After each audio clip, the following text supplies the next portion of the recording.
So we're switching to the Metaverse Magic track now.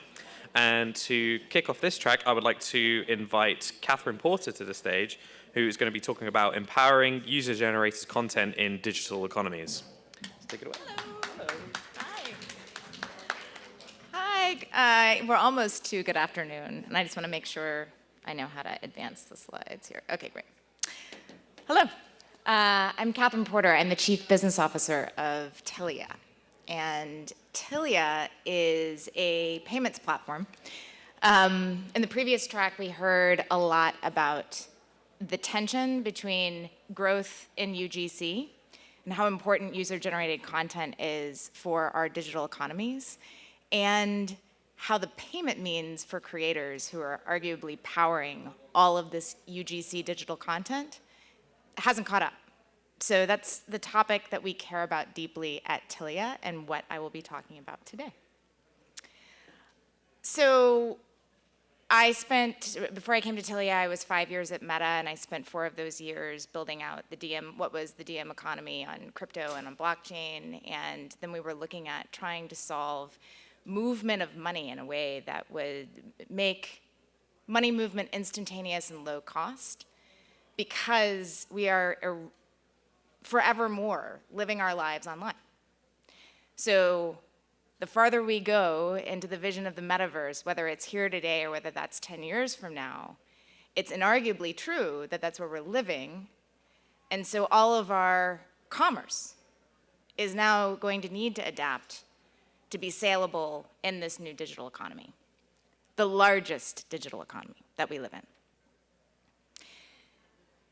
And as I said, paying creators, when you look at games alone, whether it's $100 billion or it's $200 billion, you can look at a lot of data that says the size, the overall TAM of creation for games in the digital economy is huge. But creators aren't making money today. The barriers for creators to get paid are really high because of, forget blockchain and whether or not that scales. I'm a believer, but I think it will take a lot of time.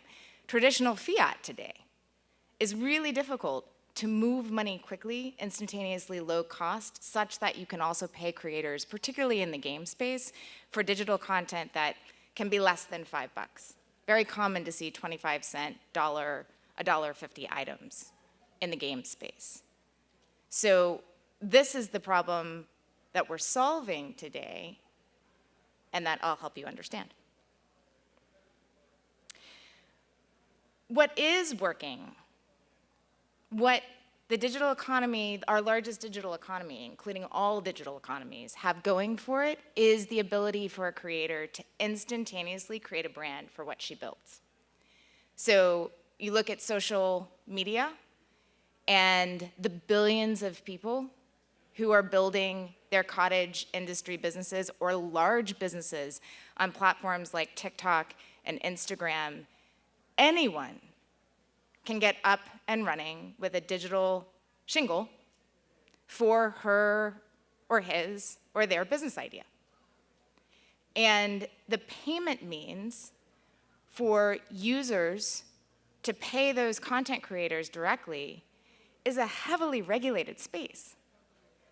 The regulation is not just true of the United States, which, by the way, is a residual regulation system, state by state, territory by territory, extremely expensive, but then it's also global. So for any of us to catch up to the global nature of how our social brands can become businesses, that also means that the payment system has to be meaningfully efficient to move money globally. But that opportunity, because of the TikToks of the world, because of the Instagrams of the world, that exists today, WhatsApp too. What's not working is effectively, there's a lot of incentive for the payment rails today to continue to be layers of middle check as you move that money.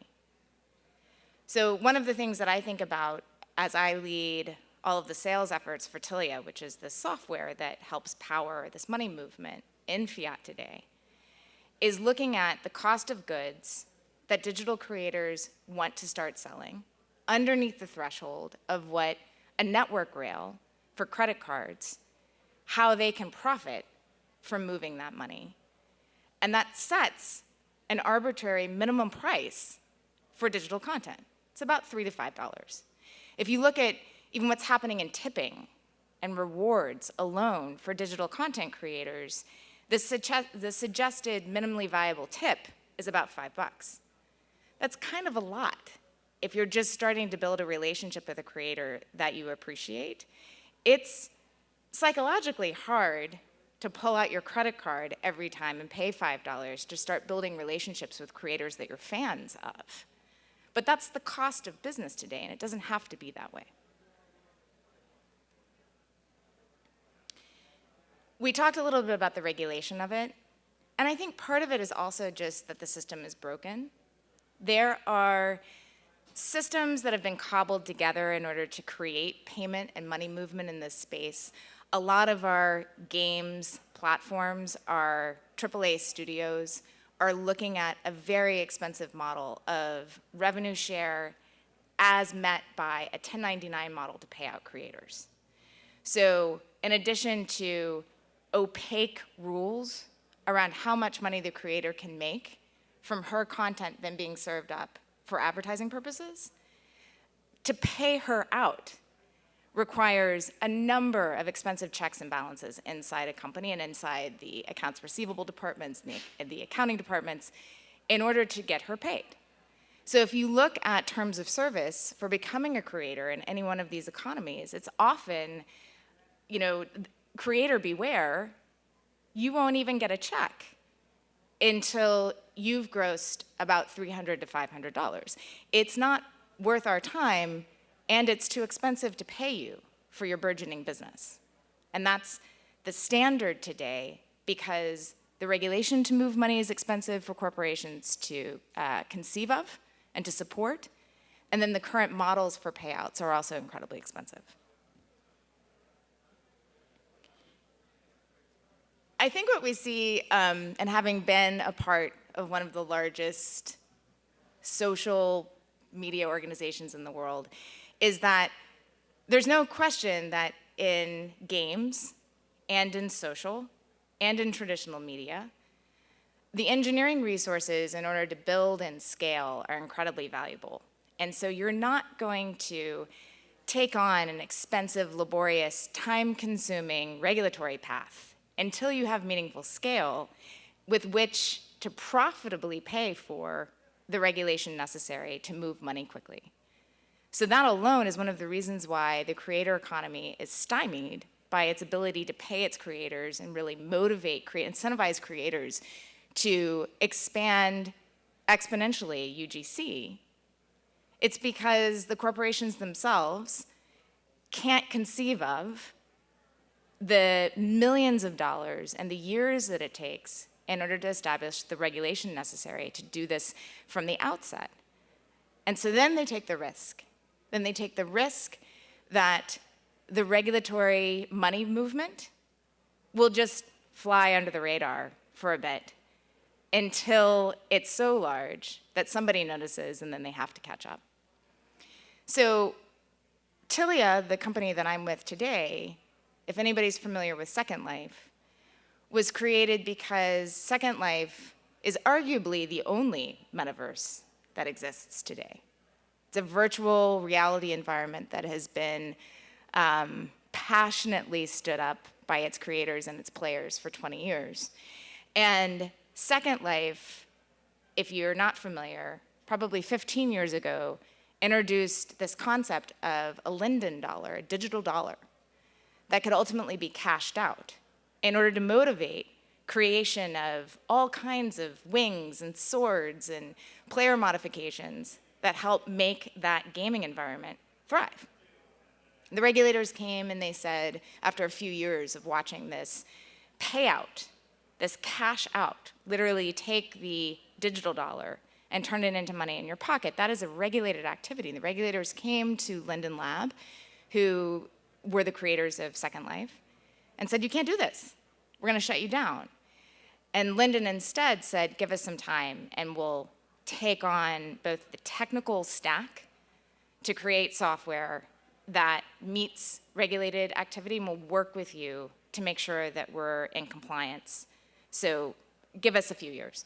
They took the years, they paid the tens of millions of dollars in order to acquire the licenses, and then we spun that software out of Linden Lab in order to power all kinds of games communities today in our customer base, and ultimately social media and media as well.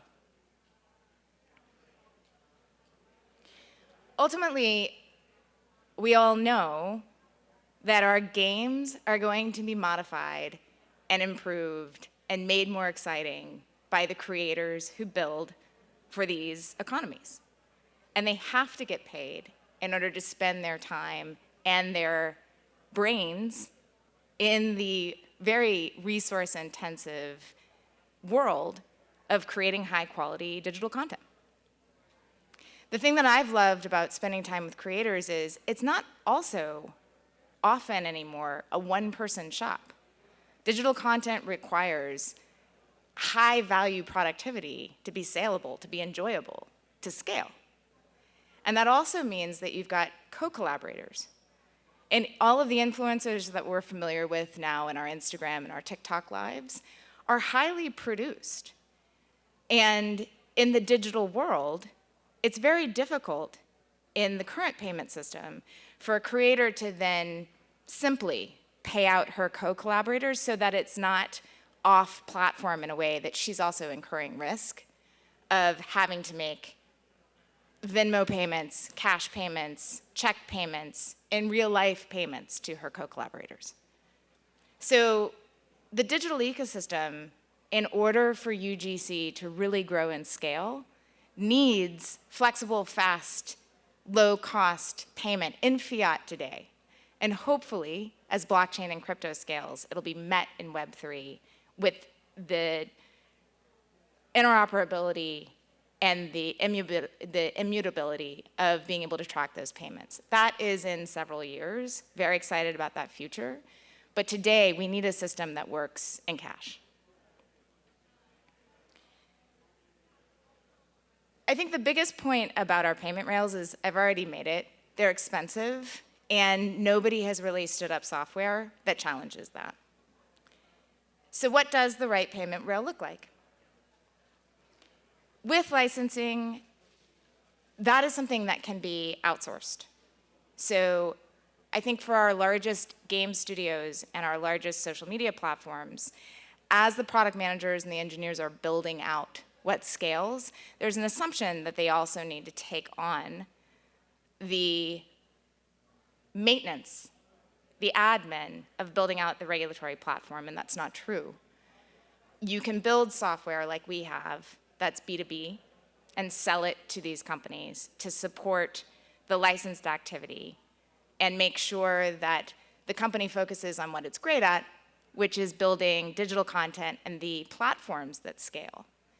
We then come in with software that makes that money move in a regulated and instantaneous way. And what this does is it's a neat solution for the digital content that exists today in our highest performing economies. You have to scale these low-cost transactions, low-cost digital goods globally in order for the publisher and for the creators to make money. And I think the other piece of this, we've heard a little bit about KYC this morning. The regulatory nature, the liability exists in knowing that this money movement is compliant and not fraudulent. So that is especially challenging in the pseudonymous digital environments that we all live in today. My Instagram profile, for example, has always been pseudonymous. It's a smaller footprint for me, and I have, an online name that's not mine. Catherine Porter isn't who I live as online. Makes it very difficult then for an unnamed Catherine Porter to get paid for any content that I'm creating on social media platforms or as a gamer. But if you have the KYC check underneath the pseudonymous identity, you can still stay in platform. It's a really interesting gray market challenge of, because pseudonymity is how we live digitally, there's a whole gray market that goes off game, cuts the game experience so that the creator can get paid in real time. And she is pushed into an in real life identity situation with the wallets, the consumer wallets that exist, where all of a sudden you need the last 4 digits of your phone number and you need a real name in order to make that transaction possible. It's very much in tension with the pseudonymous lives that we intentionally lead for our own safety.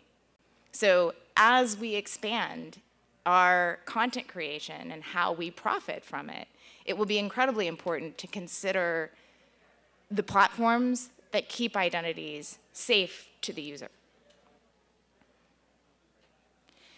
The answer that we've come up with today is really looking at stored value of cash and tokenized ledgered money movement that our software understands the Catherine Porters and the details of all of the PII that goes with the creator payout that then allows the publisher to not have to interface with that information at all.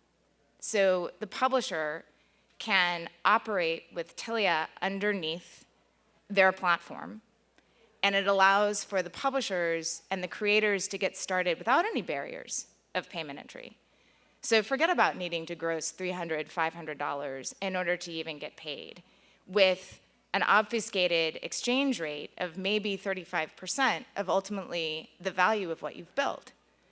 This is a fixed exchange rate that is transparent to the creator and is fully KYC'd underneath so that the creator gets to build the content that she's passionate about, pay out her collaborators instantaneously at whatever value that she's making, at the terms that she's also asking for, which may be real-time payment, or it's a request for payment every 2 weeks. All of those barriers to entry that exist today because payments are difficult get torn down and are helpful as we think about digital economy scaling. So I invite you to check out Tilia. If you are creators building on publishing platforms that we see all around us today, if you're a publisher as well, we'd love to work with you. And I'll take your questions if you have any. I think we have 2 minutes. Yes. Hi. No, I welcome your question. Yeah, just speaking on, I really liked your talk. Just first and foremost. Thank you. I'm a big fan of what Second Life has been doing for a long time. Oh, I love hearing that. And my friend Jack used to work with you guys as well, so Great. I'm familiar with you guys. I'm curious if the sort of in-ecosystem transactions that you're describing, paying out your collaborators, being paid directly, if those things, when done inside these closed ecosystems or inside the game and inside these worlds, do all of those events count as taxable transactions, or is your structure set such that they're only being taxed when they're withdrawing from the ecosystem into real fiat cash? That is an interesting question. It is the latter. So all of the KYC'd and administrative money movement is on the cash out. So if the creator is requesting real-time payment, or if she's requesting to settle every 2 weeks, or whatever her terms are, then as she's moving that money from the closed loop, so closed loop being the tokenized in-economy money movement, when she makes that cash in ACH or in a consumer wallet, then that's the moment of paying the fees. Yeah. Yep. And also being KYC'd. Yep. Yes. I'm actually pretty loud, so I might not need this. Okay, awesome. So you're talking about branded coins that are US compliant, and that brings the immediate question that a lot of the UGC people that I know are in Europe or Asia. Right. So how do we do that? Do they have to have a registered US presence in order to participate in this? Correct. And so Tilia, if you, long story short, Tilia engages with US entities and then can operate globally. So Second Life has global users that we pay out. And we do that based on regulatory regime, because we have the US licenses and we're operating with a US entity, then that has regulatory foothold. I think as we expand and we want to sell into Europe and we want to sell into the UK, and it's more open in some of the high GDP, high gaming countries in Asia, but you look at the regulatory perimeter and you make a decision about licensing. So we're currently in application for the UK and EU in particular. If you, yeah. One more question, if there's any Hello. I like the intimate nature of our room, so it is nice. Thank you so much again for the talk. It was really great. Sure. As an indie developer working on a Web3 game, so when you say like branded coins, can you just name a couple ones that you're working with? Sure. The ones that I'm thinking of anybody that I can, well, so we work in the Web3 space, and what's been launched for a long time is Upland, where they are very much in the NFT space, and we have the branded coin there. We have a couple that are launching this summer in leading up to GDC, where you're looking at a large publisher who has multiple gaming studios and platforms underneath it, marketplace, developer platform, published titles. And they work with us in order to create a unified coin that works throughout the developer, marketplace, published gaming space ecosystem, but underneath the large publisher umbrella. So you'll see more of that this summer come out from us. So it has to be a coin that we would launch with you, not with a coin that already exists. Well, if it's underneath Tilia, if Tilia is powering that coin, then there's interoperability that could be possible already built into the software. Otherwise, then the publisher engages with Tilia directly. Sure. Thanks. Thanks, everybody.